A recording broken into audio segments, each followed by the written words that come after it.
రామాయంపేట్ మండల కేంద్రంలో కూరగాయలు అమ్ముకునేందుకు సరైన సౌకర్యాలు కల్పించాలని డిమాండ్ చేస్తూ కూరగాయల వ్యాపారస్తులు శనివారం నాడు వ్యాపారాలు నిలిపివేసి ధర్నా నిర్వహించారు. రామాయంపేట్ మున్సిపాలిటీ పరిధిలో కూరగాయల మార్కెట్ వ్యాపారస్తులు విక్రయాలు నిలిపివేసి ధర్నా కార్యక్రమం చేపట్టారు. రైతు బజార్లో సరైన వసతి లేక ప్రైవేటు స్థలాల్లో కొనసాగుతున్న కూరగాయల మార్కెట్ను స్థలం యజమానులు ఖాళీ చేయాలంటూ ఒత్తిడి తెస్తున్నారని వ్యాపారస్తులు తెలిపారు. కూరగాయలు విక్రయించుకునేందుకు సరైన కూరగాయల మార్కెట్ నిర్మాణం చేపట్టాలని వ్యాపారస్తులు కోరుతున్నారు. వ్యాపారస్తులు శనివారం నాడు ఆకస్మికంగా తమ వ్యాపారాలు నిలిపివేయడంతో ప్రజలు ఇబ్బందులకు గురయ్యారు. పరిష్కారం లేదు.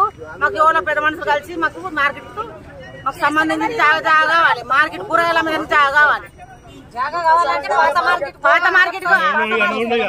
కరోనా వచ్చిన 4 సంవత్సరాలు ఎక్కడ ఉన్నాము, 4 ఏళ్ళకోలే ఇక్కడ ఉన్నాం. వాళ్ళ అయ్యగారు బతులాడినాము, పాలెం బతులాడినాము, కాళ్ళు మొక్కుతామన్నాం, దండం పెడతామన్నాం, ఉన్నాం ఇప్పటిదాకా.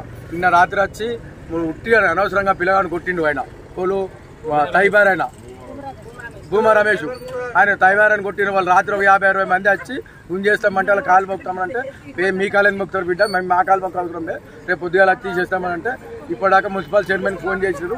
చేస్తే 10 ఏళ్ళ తర్వాత మాట్లాడుతున్నారు. ఇంకా ఇప్పటిదాకా ఏం రాలేదు. ఆయన కూడా మాకు దయచేసి మాకు మార్కెట్ సొంత ప్లేస్ ఎక్కడైనా సరే, ఇక్కడ ఉన్నా సరే, లేక ఐపీ కాడ అక్కడ కట్టి పోలీస్ స్టేషన్ పక్కకు అక్కడ ఇప్పించినా సరే, బ్లాక్ ఇక్కడ అయిపోయేదాకా ఉంటే బ్లాక్ ఆఫీస్లో పని అయినాక అక్కడ పోతాం. కానీ ఇక్కడ ఉండమంటే ఇక్కడ ఉంటాం, కానీ ఎక్కడ పోతాం అగాధం అవుతాం. మేము మాకు దయచేసి అందరూ రూపాయి అమ్మటం, 10 రూపాయలు రూపాయి ఇస్తే అమ్ముకుంటాం బతికేటోళ్ళం. మీరు దయచేసి మాకు న్యాయం చేయాలని కోరుకుంటున్నాం. సహకరించాలి అందరూ.